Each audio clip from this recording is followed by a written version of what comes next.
Hey guys, welcome back to my channel.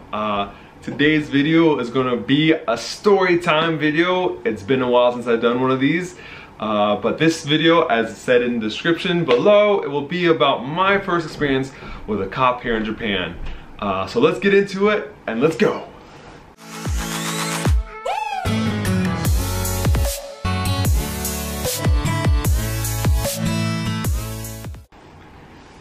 Okay, so real quick, I want to let everyone know before I even get into the story that I absolutely love Japan, and that although the story is going to be one of my bad experiences in Japan, 95% of my experiences in Japan are all great, good or great. Moving to Japan has been the best decision I've made in my life, and it's one of the best countries in the world. Albeit no country is perfect, and this will get into one of the somewhat discrepancies in this country. So also, for those guys that don't like long-winded stories, because this will probably be a little more long-winded than you hope, the short end of the story is I was profiled by police in front of my elementary school students and the community, and elementary school students thought I was in trouble and that I would be arrested because of it, and it really messed up my image, and I did have to recover it from there. But that's a short. Now into the main story. Okay. Hopefully you guys got that. Okay. So now, to give you a little background of what I was doing in my life before this happened. This was about 5 years ago. With my first year in Japan, I lived in Ibaraki, and I'm sure many of you don't know, but Ibaraki is basically the boondocks of Japan. In Japanese, it's called inaka. Inaka means countryside, and Ibaraki was very inaka. Not much city in Ibaraki, but it's something I actually really loved about it. I loved being in the countryside, and I recommend anyone that comes to Japan for the first time, especially as an English teacher, for the first year or 2 years before you get to any major city, try to live out in the countryside. You'll learn a lot about Japanese culture. That's not just, you know, Tokyo or Osaka, and it's really good. You get to meet the locals, and you'll gain a lot of great experiences that way to prepare you for the city. Okay, but anyways, I lived in Ibaraki, small little town, loved it. I worked at an elementary school, and this elementary school I absolutely adored. I taught all the grades, 1st through 6th, because they have 6 grades in elementary school here in Japan, and absolutely loved it. The kids loved me. Every day I would go, I would walk from the school to the station, from the station to the school. And I would have the kids, like especially the little ones, like they would follow me and they would walk with me. And this is a time when my Japanese was terrible, just absolutely terrible. I couldn't speak any, but they would try to speak to me in their really bad English, and I would try to speak to them in really easy English, because I didn't want to speak any Japanese. I was told to only speak English to them. But it was the best. It was the best. Great life. Anyways. The station I was walking to, I would always walk to this station, it's a small station, but under the station they had many different bikes. It was like a bike parking area. So apparently one day I was walking, I finished school, and I was walking to the station as I always do, and the kids, I had like a group of kids following me as always, and I see this police car kind of go by, and these police officers look at me while driving by slowly, and just give me this look, and I'm like, what are they, you know, like they're obviously checking me out for something. And then I see them make a U-turn, and I'm just, I sigh because I know they're gonna come to me. So they come up to me, they start asking me stuff in Japanese. I have no idea what they're saying because I can't speak any Japanese. So I call my company, the English company I was working for, to translate this situation. Apparently, the police officers were asking if I stole any bikes around there. So yeah, they asked me such a blunt question, and I was kind of taken back by it, like, you're asking me in front of my kids. Of course I didn't steal a bike. I've been at school the entire time, I've been teaching. Do you think I secretly steal bikes and then go teaching? Like I'm a secret bandit sensei? I teach by day and steal bikes by night? Like, what are you thinking? Like, and so apparently there was sightings of some suspicious looking people, and most of these sightings, according to the cops, were people in hoodies and jeans. And at that time I was wearing full teacher attire. I was in khakis, this blazer, I had a buttoned up shirt, surrounded by kids, but apparently I looked suspicious because being in the countryside, there's not any foreigners out there. I'm like the only one, so I stick out.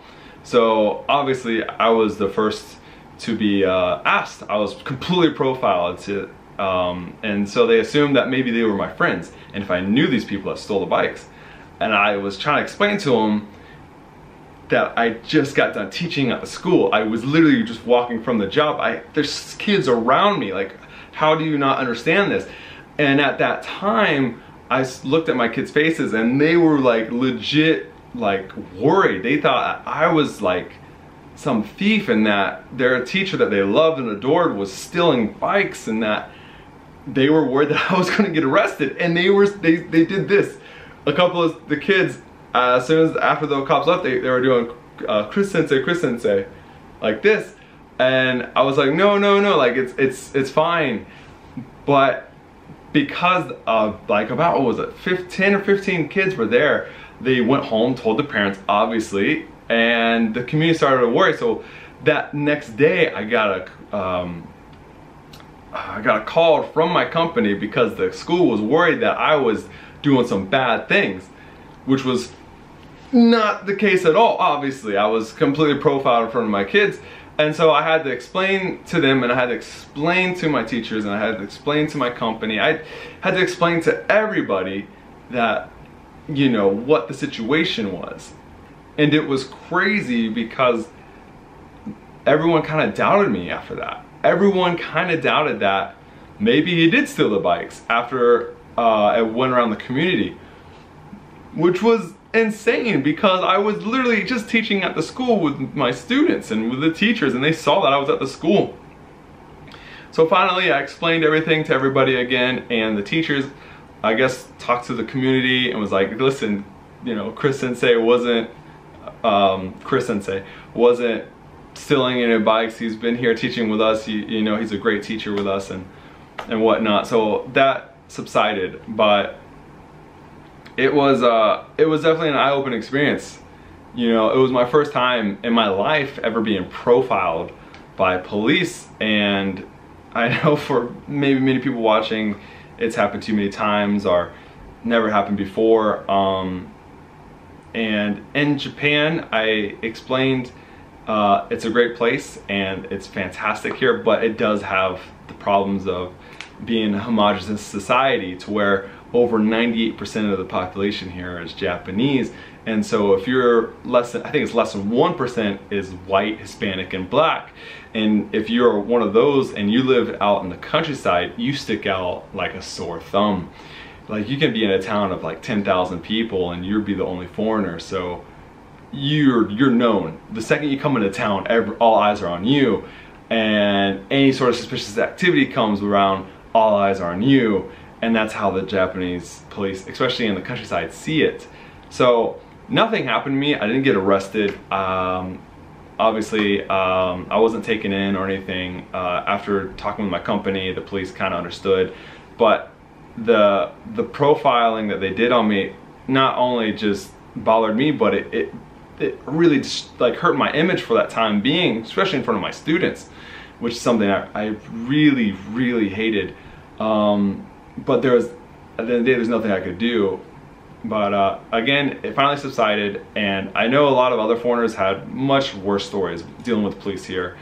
And again, it's just, they just don't have any idea about foreigners or foreigner cultures, and if you're different, you're gonna stick out, and they're gonna kind of sometimes assume the worst. But as long as you go along with the police here, 9 times out of 10, you just do what they say, and you won't end up in any trouble. But as long as you have someone that can translate, or that's around, or if you have just even an iPhone or smartphone that Google Translate, you can try to, you can usually explain your way out of the situation. But yeah, that was my story. That was my first experience with the cops here in Japan. It was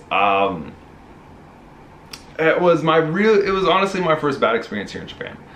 And that was just within my first year. There have so many more crazy stories that I honestly can't say on here, but I'm trying to think of good stories to tell you that are PG-ish, I should say. So if you enjoy the story, please like and subscribe. If you want to hear more stories and more story time, please let me know, because I've had run-ins and hung out with the Yakuza here. I've been attacked by Japanese people in a random home.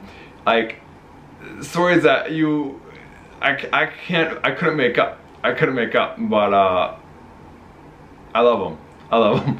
But now that sounds kind of bad. Japan's a great place. It's great. Please come here if you ever think about it. I highly recommend it. It's been the best decision of my life. But anyways, I'm rambling now. So thanks guys for watching. I hope you guys have a fantastic day or night, wherever you are. And as always, peace